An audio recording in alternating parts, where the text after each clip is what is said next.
On espère que c'est toi le futur boss. Je l'espère aussi. Bon, je suis tout oui par rapport à ton projet. Donc, mon nom est Wilfried Dabiré, je viens de la Côte d'Ivoire et je suis le fondateur d'EasyChain. Après 10 ans d'expérience passée dans le transport aérien maritime, j'ai été face à un constat frustrant. Aujourd'hui, déplacer des marchandises en nos ports d'Afrique est lent, cher et polluant. Résultat, le commerce entre pays africains reste bloqué à seulement 15%, contre 68% en Europe, 59% en Asie et 30% en Amérique du Sud. Chez EasyChain, nous proposons une solution concrète et innovante. Nous prévoyons le lancement d'un service régulier de transport maritime entre les ports d'Afrique de l'Ouest.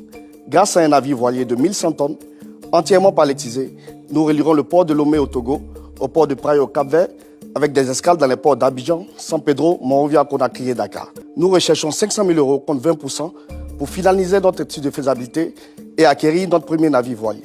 Chez EasyChain, nous ne déplaçons pas seulement des marchandises, nous bâtissons un pont vers un avenir plus vert, efficace et prospère pour le commerce intra-africain.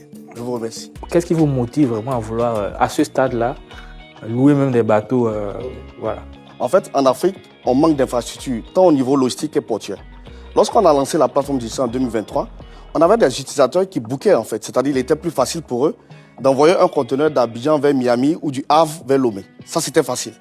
Mais dès que l'utilisateur voulait envoyer un conteneur d'Abidjan à Praia, de Bissau à Conakry, là, on avait un grand problème. Et c'est là qu'on a commencé à creuser.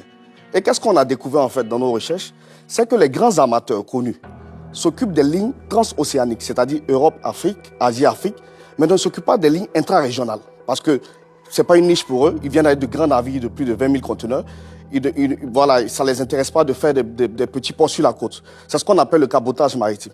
Pour nous, aujourd'hui, c'est de pouvoir mettre en place cette infrastructure manquante en offrant déjà un service maritime sous-régional du cabotage maritime pour connecter les ports principaux à des plus petits ports. Si cette infrastructure existe, tout ce qui est plateforme digitale pourra venir s'appuyer là-dessus pour scaler assez rapidement.